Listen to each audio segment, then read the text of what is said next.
नमस्कार विद्यार्थियों, मैं ARBDL सर आप सभी का हमारे इस YouTube चैनल फंडामेंटल गुरु में स्वागत करता हूं। विद्यार्थियों, काफ़ी लंबे समय बाद में हमारी क्लास वापस होने जा रही है। आपको पता है कि 10वीं और 12वीं में हमारे RBSC कोर्स हट चुका है और NCERT का जो नया कोर्स आया है वो लग चुका है। अब देखिए, कोविड-19 का जो दौर चल रहा है, इसके कारण अभी भी मार्केट में बुक्स अवेलेबल नहीं हो पाई है।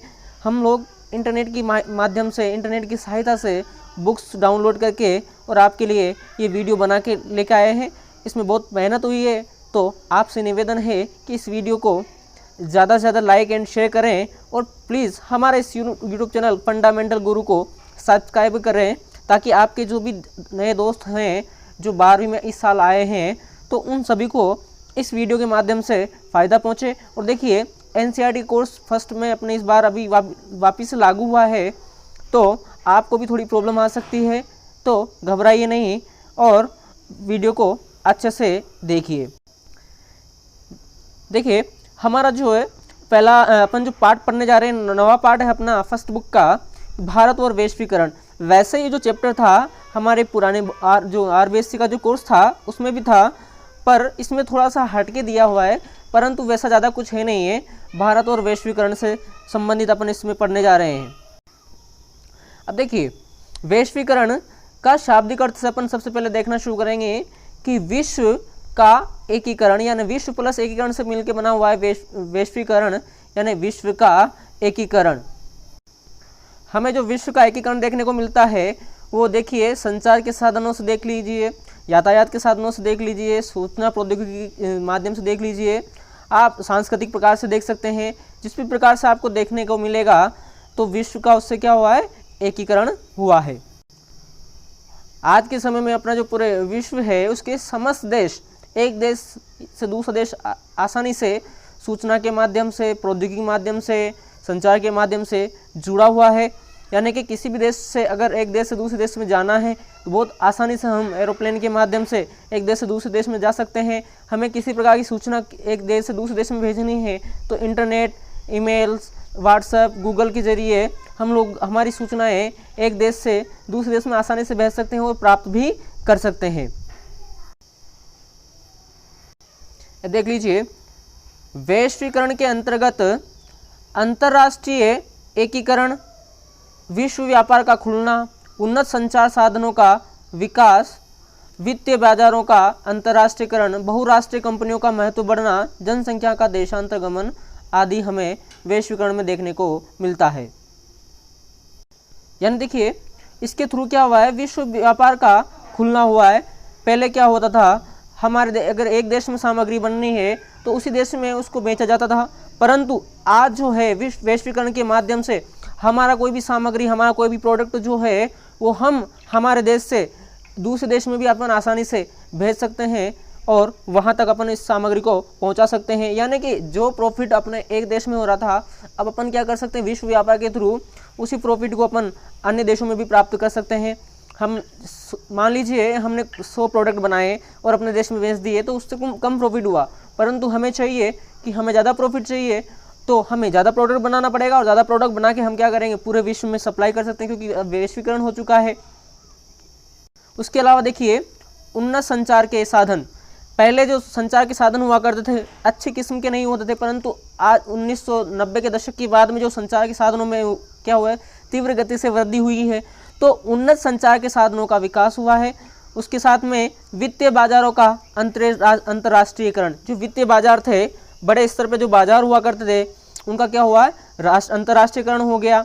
फिर बहुराष्ट्रीय कंपनियों का महत्व बढ़ना, बहुराष्ट्रीय इंटरनेशनल जो कंपनीज है, बड़ी बड़ी कंपनियों है, उनका महत्व बढ़ गया, क्योंकि वो कंपनियां क्या रही, एक देश से दूसरे देश में अपना बिजनेस कर रही है। पूरे देशों में इनके क्या है, जो भी अपने विश्व के जितने भी देश हैं, इन सब जगह इनके फैक्ट्रीज लगी हुई हैं, तो उनका महत्व बढ़ा है। फिर जनसंख्या का देशांतरगमन, जो भी जनसंख्याएं हैं वो एक देश से दूसरे देश में आसानी से जा रही है, बिजनेस के लिए जा रही है, कोई नौकरी के लिए जा रही है, कोई किस प्रकार से जा रही है। अब देखिए, जब भी जनसंख्या एक देश से दूसरे देश में जाएगी तो वहाँ से उसकी संस्कृति, उसके पहनावे में, उनके खान पान में, उनके रहन सहन में, इन सब चीज़ों में क्या होगा, कुछ ना कुछ चेंज तो आएगा। अब देखिए, हम यहाँ पर वैश्वीकरण की परिभाषा देखते हैं तो व्यक्तियों, वस्तुओं, पूंजी, सेवाओं, आंकड़ों, विचारों की गतिशीलता का बढ़ना वैश्वीकरण कहलाता है। यानी देखिए कि व्यक्तियों का, वस्तुओं का, पूंजी, सेवाओं, आंकड़ों, विचारों की गतिशीलता यानी इनका आदान प्रदान ही क्या कहलाता है, वैश्वीकरण कहलाता है। यानी जब एक राष्ट्र की अर्थव्यवस्था का विश्व की अर्थव्यवस्था के साथ समन्वय करना, यानी कि एक राष्ट्र की जो अर्थव्यवस्था है विश्व के जो बाकी अन्य राष्ट्र है उनकी अर्थव्यवस्था के साथ में समन्वय करता है, तो उसी को हम भूमंडलीकरण या वैश्वीकरण भी कहते हैं।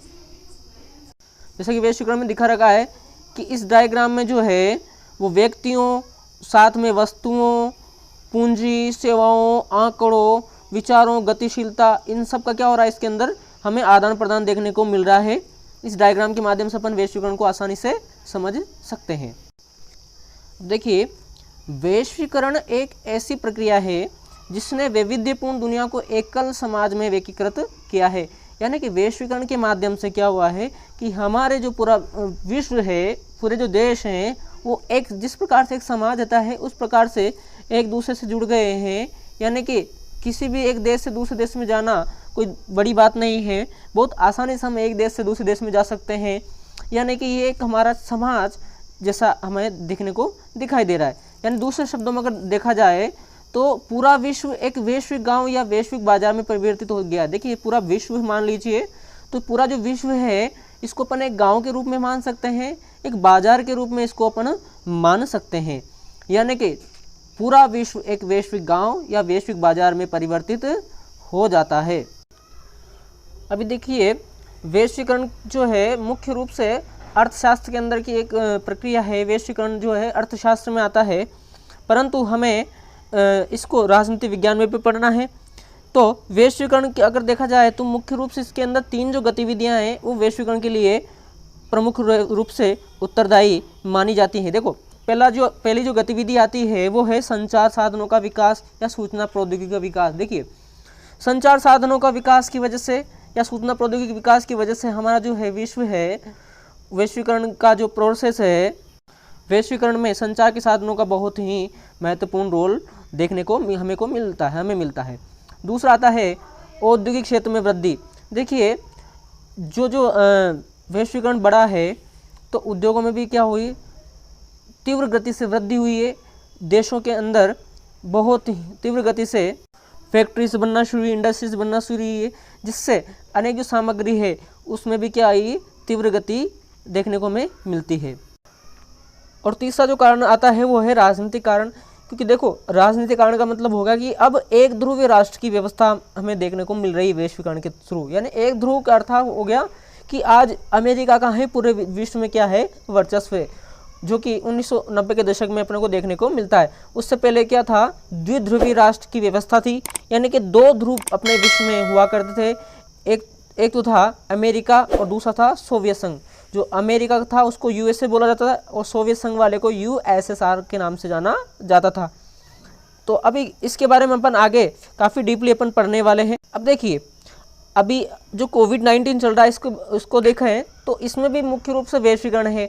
यानी कि कोविड-19 जो फैला है इसका कारण भी क्या है, वैश्वीकरण है। यानी कि एक देश में बीमारी आई, अब वही उस बीमारी से पीड़ित व्यक्ति जब एक देश से दूसरे देश में जाने लगे, तो इस प्रकार से हमारे पूरे विश्व में, समूचे विश्व में कोविड-19 का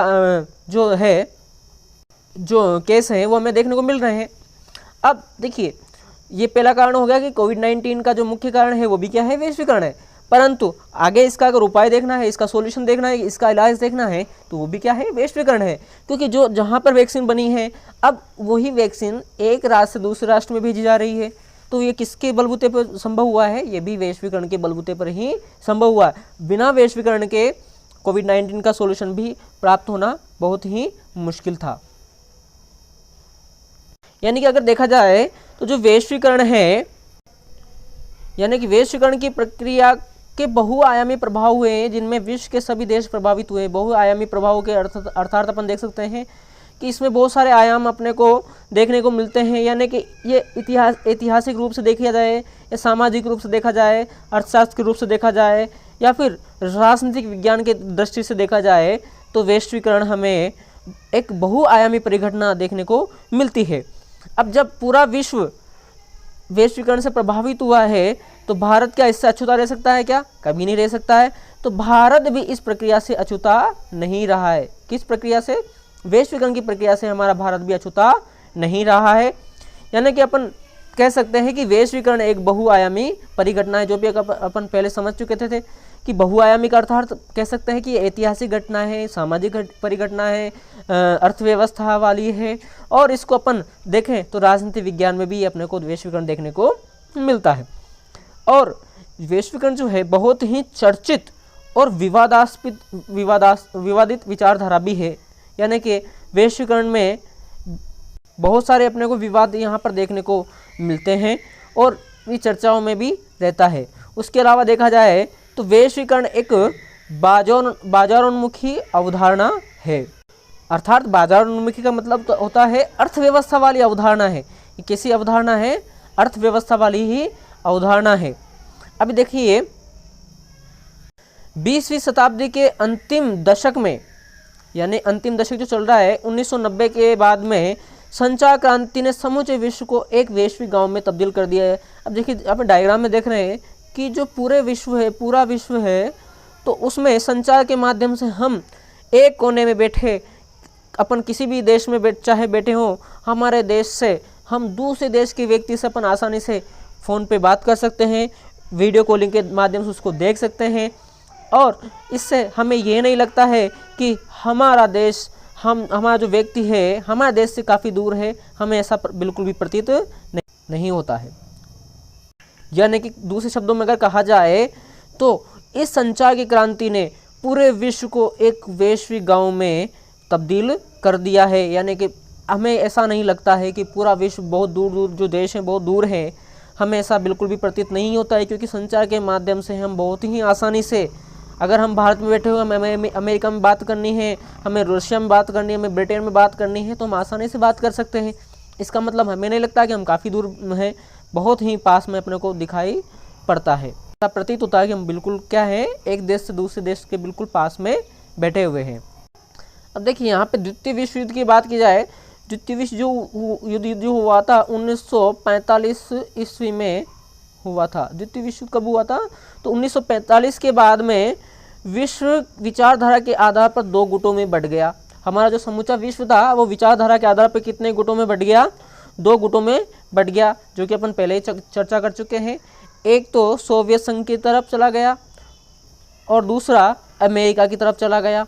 अब देखिए इन दोनों की विचारधाराओं में क्या क्या डिफरेंस है, किस प्रकार की इन दोनों की विचारधाराएं हैं, उसको अपन देखते हैं। अब देखो विश्व का दो गुटों में विभाजन अपने देख रहे हैं यहाँ पे। तो एक तो था पूंजीवाद और दूसरा था साम्यवाद। यानी एक तरफ जो पूंजीवाद था उसके अंदर कहा जाता था कि कोई भी व्यक्ति ये है जो पैसा कमा रहा है, जो पूंजी कमा रहा है, तो उसके अंदर वो अपना स्वामित्व चाहता है। यानी इस विचारधारा को अपन कह सकते हैं उदारवादी विचारधारा। अर्थात इस विचारधारा में कहा जाता है कोई व्यक्ति जितना कमाना चाहता है उतना वो कमा सकता है और उसकी पूंजी को अपने पास में वो रखना चाहता है। और पूंजीवाद का जो नेतृत्व कर रहा था वो कौन कर रहा था? मुख्य रूप से अमेरिका पूंजीवाद का नेतृत्व कर रहा था। वहीं दूसरी ओर देखा जाए साम्यवाद। साम्यवाद का अर्थात मतलब होता है कि सभी देश एक जैसे, अर्थात सभी देश चाहते हैं कि हमारे देश में किसी भी प्रकार का ऊंच नीच ना हो, सभी के पास समान पैसा हो। अर्थात साम्यवाद की हमारे यहाँ पे स्थापना हो जाए, ऐसा समाज बन जाए जो कैसा हो? वर्ग विहीन समाज हो। यानी कि देखा जाए तो जो साम्यवाद है वो एक काल्पनिक परिघटना है। ये कैसी है? काल्पनिक है, जो किस पर बेस्ड है? ये जो है समाजवादी विचारधारा पर ही आधारित है। अब ये समाजवादी विचारधारा क्या है? ये जो मार्क्स जो था उसका अंतिम चरण अपन समाजवादी विचारधारा को मान सकते हैं, क्योंकि साम्यवाद एक काल्पनिक था। साम्यवाद की स्थापना नहीं हो पाई थी। चाह तो रहे थे ये लोग कि ऐसा समाज बने, वर्ग विहीन समाज बने, जिसमें किसी भी प्रकार की ऊंच नीच की भावना नहीं हो। अर्थात रुपयों के आधार पर हम किसी भी प्रकार से ऊंच नीच ना देख सकें, सभी के पास क्या हो? समान धन दौलत हो सके। ऐसी विचारधारा ये साम्यवाद वाले चाहते थे। तो इसका जो नेतृत्व कर रहा था वो कौन कर रहा था? सोवियत संघ कर रहा था। साम्यवाद का नेतृत्व कौन कर रहा था? सोवियत संघ। इधर पूंजीवाद का नेतृत्व कौन कर रहा था? अमेरिका कर रहा था। और इधर साम्यवाद का नेतृत्व कौन कर रहा था? सोवियत संघ कर रहा था। यानी देखा जाए कि जो पूंजीवादी है वो निजी स्वामित्व और बाजारोन्मुखी अर्थव्यवस्था के रूप में आती है। यानी कि जो पूंजीवाद है वो कैसी अर्थव्यवस्था है? निजी स्वामित्व वाली है, स्वयं का स्वामित्व उसके अंदर होना चाहिए, और बाजारोन्मुखी अर्थव्यवस्था आती है। जबकि जो साम्यवाद है वो निरंकुश सत्ता और स्वामित्व युक्त अर्थव्यवस्था वाली। साम्यवाद जो है निरंकुश सत्ता और स्वामित्व युक्त अर्थव्यवस्था के अंतर्गत आता है। यानी कि देखिए, निरंकुश सत्ता का मतलब हो गया कि इस समय यहाँ पर सिर्फ राज्यों का ही बोलबाला हुआ करता था, राज्य ही इसके अंदर हस्तक्षेप करते थे। क्योंकि जो साम्यवाद अपन यहाँ पर डिस्कस कर रहे थे, साम्यवाद की प्राप्ति नहीं हो पाई थी। साम्यवाद एक काल्पनिक विचारधारा थी जो हम प्राप्त नहीं हो पाई थी। यानी कि इसमें स्वामित्व किसका था? राज्य का था। और इधर देखिए, इस पूंजीवाद में पूंजीवादी नहीं चाहते थे कि राज्य इसके अंदर क्या करे, किसी प्रकार का हस्तक्षेप करे, ऐसा वो बिल्कुल भी नहीं चाहते थे। यानी देखा जाए पारस्परिक, इन दोनों के अगर मध्य देखा जाए तो पारस्परिक राजनीतिक और आर्थिक संबंधों का इनके मध्य का रहा है हमेशा अभाव रहा है। यानी कि पूंजीवाद और साम्यवाद के अंदर राजनीतिक और आर्थिक संबंध कभी नहीं बन पाए हैं। ठीक है, चलिए आगे बढ़ते हैं। देखिए, जो सोवियत संघ था, और जो सोवियत संघ हो गया और पूर्वी यूरोपीय संघ जो थे, उनके समर्थक देश अंतर्राष्ट्रीय संस्थाओं में शामिल नहीं थे। जो अंतर्राष्ट्रीय बड़ी बड़ी जो संस्थाएं थी उसमें सोवियत संघ भी शामिल नहीं था और पूर्वी यूरोपीय संघ भी उसके अंदर शामिल नहीं था। अब जैसे कि जो संयुक्त राष्ट्र संघ था, अंतर्राष्ट्रीय मुद्रा कोष था, विश्व बैंक था, और जो व्यापार व टैरिफ सामान्य समझौते जिसको गेट बोला जाता है, उसके अंदर सोवियत संघ और पूर्वी यूरोपीय संघ के देश शामिल नहीं थे। इन सब जो भी संगठन थे, उन सभी संगठनों में मुख्य रूप से सर्वोपरि कौन शामिल था? अमेरिका ही शामिल था। तो अब देखिए, अमेरिका क्या करता है यहाँ पे? अमेरिका पूंजीवादी विचारधारा, स्वतंत्रता की प्रेरणा और विकास के स्वप्न दिखाकर क्या कहता है अमेरिका? कि हम स्वतंत्र हो जाएंगे और आपके ऐसे देश में क्या होंगे? विकास होंगे। ऐसे स्वप्न दिखाकर जो अर्धविकसित राष्ट्र थे उन पर अपना प्रभाव क्षेत्र बढ़ा रहा था। क्योंकि देखिए, इसी दशक में क्या हुआ कि जो एशिया और अफ्रीका के काफ़ी सारे देश हुए, वो देश क्या हुए? स्वतंत्र हुए। अब किसी भी स्वतंत्र देश के लिए क्या होगा? वहाँ की जो अर्थव्यवस्था है वो काफ़ी बिगड़ी हालात में होगी, और ऐसे राष्ट्रों को किसी न किसी देश का सहारा तो चाहिए ही चाहिए। तो फिर ये अमेरिका क्या करता था? वहाँ पर उन्हीं देशों को पैसा देके और उनकी क्या करता था? सहायता करता था, उनको ऋण उपलब्ध करवाता था। देखिए, जो भी स्वतंत्र देश तो थे उनसे अमेरिका क्या करता था? दोस्ती कर लेता था, और दोस्ती करके उनको ऋण मुहैया करवाता था। जैसा कि अपन डायग्राम में अपने यहाँ पे देखने को मिल रहा है कि वो क्या करता था? जो भी देश स्वतंत्र होते थे, अर्धविकसित देश थे, उनकी अर्थव्यवस्थाएँ काफ़ी बिगड़ी हालात में थी, काफ़ी वीक थी, तो उनको क्या करता था? ये पैसा देता था और ऋण देके अपने पक्ष में शामिल कर लेता था। तो ये तो क्या कर रहा था? अमेरिका कर रहा था कि किसी भी देश को जो भी स्वतंत्र होता था तो उसको आर्थिक सहायता देके अपने पक्ष में वो मिला लेता था। वहीं दूसरी ओर देखा जाए तो साम्यवादी देश आर्थिक विषमता और शोषण को समाप्त कर समान अधिकार व सामूहिक स्वामित्व वाली अर्थव्यवस्थाओं का स्वप्न दिखाकर अपना प्रभाव क्षेत्र बढ़ाना चाहते थे। वो क्या चाहते थे? जो साम्यवादी देश जो है, जैसे कि रूस हो गया, वो क्या करना चाहता था? वो जो अर्धविकसित देश थे उनको ऐसे सपने दिखा था कि हम लोग क्या होंगे? वर्गवीर समाज की स्थापना करेंगे। हम सब, हमारे जितने भी देश होंगे वो क्या होंगे? उनके अंदर साम्यवाद की यहाँ पर अपन क्या करेंगे? स्थापना कर लेंगे। तो इस प्रकार से रूस भी अपना प्रभाव क्षेत्र बढ़ाना चाहता था। यानी देखो, जो दोनों ध्रुव थे वो दोनों ध्रुव क्या कर रहे थे? अपने तरफ में अधिक से अधिक देशों को मिलाना चाह रहे थे। उधर अमेरिका ने अपनी चाल चल रही थी, इधर रूस भी जो था वो अपनी चाल चल रहा था, अर्थात दूसरे देशों को अपनी तरफ मिलाने की ये कोशिश कर रहा था। देखिए, यानी कि दोनों के विचारधाराओं ने अपना अपना प्रभाव क्षेत्र बढ़ाने के लिए उचित अनुचित उपाय अपनाए। यानी कि अमेरिका ने भी कोशिश करी और यहीं पर रूस ने भी कोशिश करी। अब उन्होंने ये नहीं देखा कि ये उचित है या अनुचित है, उनको इनसे कोई मतलब नहीं था। दोनों महाशक्तियाँ जो थी, जिसको अपन ने देखा, जो रूस था उसको अपन USSR के नाम से जान रहे थे और अमेरिका को USA के नाम से यहाँ पर अपन देखने को मिल रहा है। तो ये USA हो गया और ये हो गया USSR। तो इनके मध्य शीत युद्ध आरंभ हो गया। अब शीत युद्ध का मतलब अस्त्र शस्त्र लड़ाई नहीं कर रहे थे, ये विचारधारागत आरोप प्रत्यारोप के द्वारा ही लड़ाई कर रहे थे, युद्ध लड़ रहे थे। इसी को कहा गया है यहाँ पर शीत युद्ध।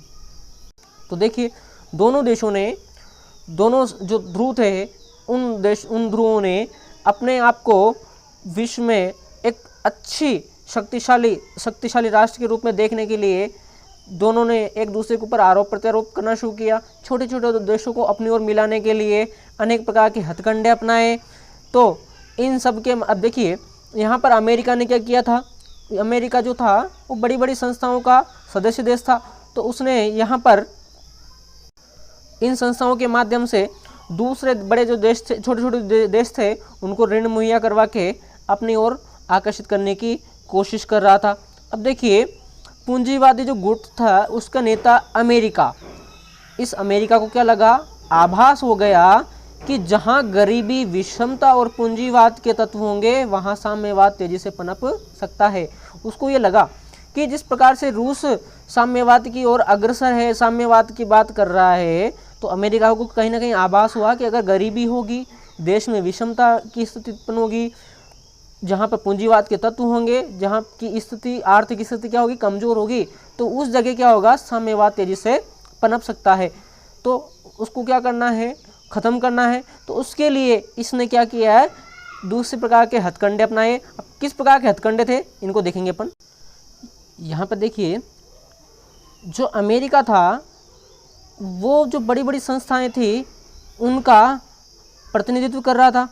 जैसे कौन कौन सी संस्थाएं, तो अतः उन्होंने अपने वर्चस्व वाली अंतर्राष्ट्रीय संस्थाएं, अमेरिका ने क्या किया, अपने वर्चस्व वाली अंतर्राष्ट्रीय संस्थाएं जैसे विश्व बैंक, देखो द वर्ल्ड बैंक, और अंतर्राष्ट्रीय मुद्रा कोष, ये देखिए अंतर्राष्ट्रीय मुद्रा कोष, इनके माध्यम से असमानता, गरीबी हटाने का प्रयास प्रारंभ कर दिए। तो इसने, अमेरिका ने क्या किया, विश्व बैंक और अंतर्राष्ट्रीय मुद्रा कोष से ऋण लेकर दूसरे देशों को दिया। यहाँ से ऋण इसने दूसरे देशों को पहुँचाया। अब जिस देश को ऋण पहुँचाया जाएगा वो देश क्या होगा, इसके गुलाम जैसा हो जाएगा। अर्थात जो ये कहेगा वो काम उसको, देश को करना पड़ेगा, अर्थात उसका ही उसको अनुसरण करना पड़ेगा।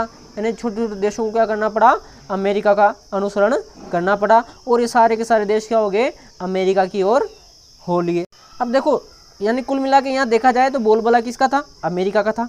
वहीं दूसरी ओर देखा जाए तो साम्यवादी गुट जो था, यानी कि रूस, साम्यवादी गुट का न तो अंतर्राष्ट्रीय संस्थाओं में कोई वर्चस्व था और न ही इनका सामर्थ्य था, सामर्थ्य भी नहीं था इनके पास, और न ही साधन थे कि वे गरीबी व असमानता का निवारण कर सकते हैं। यानी कि जो रूस था उसका न तो अंतर्राष्ट्रीय संस्थाओं में कोई वर्चस्व था, नहीं उनका मतलब सदस्य नहीं था, और उसके अंदर सामर्थ्य नहीं था, उसके पास इतनी शक्ति नहीं थी कि वो दूसरे देश को आसानी से ऋण मुहैया करवा सके, न उसके पास साधन थे ताकि वे गरीबी को मिटा सके और असमानता का निवारण कर सके। इसलिए इन सारे मामलों में रूस क्या हो गया, पिछड़ गया। अब देखिए पिछड़ गया, इसका मतलब कहीं ना कहीं जो साम्यवाद है उसकी क्या हो जाएगी, समाप्ति हो जाएगी। देखिए साम्यवादी देशों में प्रशासनिक अव्यवस्था और हथियारों की अंधाधुंध होड़ के कारण आर्थिक विषमता बढ़ने लगी। जो साम्यवादी देश थे उनमें क्या है, प्रशासनिक अव्यवस्था हो गई। यानी कि देखिए यहाँ पर लाल फीताशाही, नौकरशाही जो हुए उसकी क्या हो गई, शुरुआत हो गई, और हथियारों की अंधाधुंध होड़ के कारण आर्थिक विषमता बढ़ने लगी। अब देखो हथियार जो है उनको लेने के लिए काफ़ी पैसा चाहिए, तो जो साम्यवादी जो देश है वो सब क्या करने लगे, हथियारों की ओर ध्यान देने लग गए, हथियारों को खरीदने में पैसा लगाने लग गए। तो उनके पास क्या हुआ, पैसे की कमी आ गई। कमी का मतलब अपन कह सकते हैं कि जब वो, उनके पास इतना पैसा नहीं होगा कि वो दूसरे देश को सहायता मुहैया करवा सकते हैं, तो वो सहायता कौन देता था, वहाँ पर वो सहायता पूंजीवादी देश अमेरिका उनको उपलब्ध करवाता था। यानी अपन कह सकते हैं अंततोगत्वा फाइनली क्या होगा, साम्यवाद की समाप्ति हो जाएगी। अर्थात जो दो ध्रुव था उसका दूसरा ध्रुव क्या हो जाएगा, समाप्त हो जाएगा। तो एक ही ध्रुव बचेगा, किसका, अमेरिका वाला। यानी देखिए इसी दौर में सोवियत संघ के तत्कालीन राष्ट्रपति कौन थे? उस समय के राष्ट्रपति मिखाइल गोर्बाचोव। ये जो डायग्राम आपको देखने को मिल रहा है वो कौन है? मिखाइल गोर्बाचोव का ही है। तो उन्होंने आर्थिक उदारीकरण तथा वैश्वीकरण को साम्यवाद और संपूर्ण विश्व के लिए समय की मांग बताया। उन्होंने क्या कहा कि आर्थिक उदारीकरण और वैश्वीकरण, साम्यवाद और वैश्विक पूरे समूचे विश्व के लिए, पूरे संपूर्ण विश्व के लिए क्या है? समय की मांग है। उस समय क्या है? वैश्वीकरण को सभी देशों को अगर बढ़ना है, आगे बढ़ना है, दूसरे देश को, एक देश से दूसरे देश के कंपैरिजन में अगर देखा जाए, अपने को अच्छा स्ट्रॉन्ग साबित करना है, अर्थव्यवस्था के आधार पर देखा जाए, किसी भी आधार पर देखा जाए, तो उसको क्या करना पड़ेगा? वैश्वीकरण अपनाना पड़ेगा। तो रूस ने भी क्या किया? वैश्वीकरण को अपनाया। यानी कि देखिए, मिखाइल गोर्बाचोव ने राजनीतिक उदारीकरण और मुक्त बाजार व्यवस्था की नीति को अपनाया। उन्होंने कौन सी नीति को अपनाया? राजनीतिक उदारीकरण और मुक्त बाजार व्यवस्था की नीति को अपनाया, जिन्होंने उन्होंने क्या नाम दिया? एक नाम था ग्यासनोस्त, एक नाम था ग्यासनोस्त पेरेस्ट्रोइका, उसके नाम से जाना जाता है। बहुत इंपॉर्टेंट ये चीज़ ध्यान रखना कि मिखाइल गोर्बाचोव ने राजनीतिक उदारीकरण और मुक्त बाजार व्यवस्था नीति को अपनाने के लिए क्या क्या किया? 2 नीतियां बनाई, ग्यासनोस्त और पेरेस्ट्रोइका, उनके नाम से इसको भी जाना जाता है। देखिए, परिणाम स्वरूप क्या हुआ? सोवियत संघ का दिसंबर 1991 में, कब? दिसंबर 1991 में कई टुकड़ों यानी कि 15 टुकड़ों में क्या हो गया? विभाजन हो गया, विघटन हो गया। इस तरह पूंजीवादी विचारधारा की विजय हुई, यानी फाइनली अंततः किसकी विजय हुई?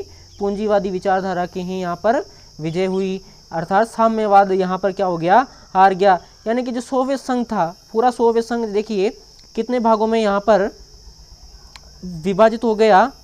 यहाँ पर सोवियत संघ 15 भागों में यहाँ पर क्या हो गया? विभाजित हो गया। देखो, ये पहला जो है भाग है वो रूस का है, सबसे बड़ा भाग किसका है? रूस का है।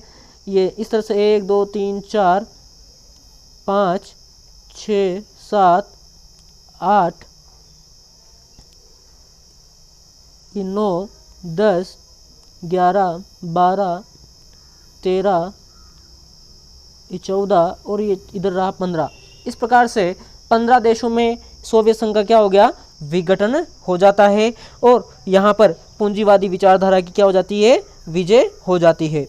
देखिए, पश्चिमी पूंजीवादी देशों ने अब आर्थिक संबंधों को नई ऊंचाइयां देने के लिए साम्यवादी देशों के समर्थक एशिया और अफ्रीका के साथ संबंध स्थापित करना प्रारंभ कर दिए। यानी जो पूंजीवादी देश थे जैसे कि अमेरिका, उसने क्या किए? अपने आर्थिक संबंधों को नई ऊंचाइयां देने के लिए, यानी कि अपने आर्थिक संबंध ज़्यादा से ज़्यादा देशों तक बनाने के लिए जो एशिया और अफ्रीका के जो स्वतंत्र राष्ट्र हुए, उस समय जो स्वतंत्र हुए, उन राष्ट्रों के साथ संबंध स्थापित करना शुरू कर दिया। क्योंकि उसी दशक में क्या हुआ? एशिया और अफ्रीका के काफ़ी सारे देश क्या हुए? आज़ाद हुए, स्वतंत्र हुए। तो उन देशों को किसी ना किसी का सहारा चाहिए, तो अमेरिका ने क्या किया? उन देशों को सहारा मुहैया करवाया, उनको आर्थिक सहायता देकर उनको अपने पक्ष में मिला लिया।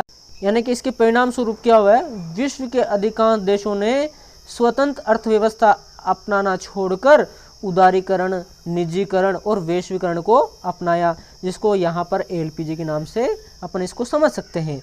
यानी एल का मत देखिए, यहाँ पे डायग्राम में अपन देखने को मिल रहा है एलपीजी। एल से बन रहा है लिबरलाइजेशन, यानी कि उदारीकरण, ये हो गया अपना उदारीकरण एल। पी से बनेगा प्राइवेटाइजेशन यानी कि निजीकरण, और जी से बन गया ग्लोबलाइजेशन यानी कि वैश्वीकरण या भूमंडलीकरण। इस प्रकार से हम यहाँ पर वैश्वीकरण को समझ सकते हैं। विद्यार्थियों, इस क्लास में हम इतना ही रखेंगे। देखिए, काफ़ी क्लास काफ़ी बड़ी होती जा रही है, तो इसको अपन नेक्स्ट क्लास में कंटिन्यू करेंगे। तो आपसे निवेदन है कि अभी तक जिन भी आपके दोस्तों ने चैनल को सब्सक्राइब नहीं किया, जल्दी से उनको बोलिए, उनको शेयर कीजिए, और ज़्यादा से ज़्यादा अपने दोस्तों में शेयर करेंगे तो उनको भी फ़ायदा पहुँचे। क्योंकि देखिए, एक जो कोर्स है एनसीईआरटी वाला, वो अभी इस बार आया है। पिछले बार अपना आरबीएसई कोर्स चलता था, तो नया कोर्स है, तो आपको भी समस्या हो सकती है पढ़ने में, और कोविड का दौर चल रहा है, तो ऑफलाइन क्लासेस आपकी अभी फ़िलहाल अवेलेबल नहीं हो पा रही है, तो आपको ऑनलाइन ही पढ़ना पड़ेगा। तो इसके लिए आपको ज़्यादा से ज़्यादा अपने दोस्तों में बताना पड़ेगा। और वीडियो को प्लीज़ लाइक ज़रूर कीजिएगा, काफ़ी इसके अंदर मेहनत होती है। तो इसी बात के साथ मैं अपनी क्लास यहाँ पर समाप्त करता हूँ। धन्यवाद।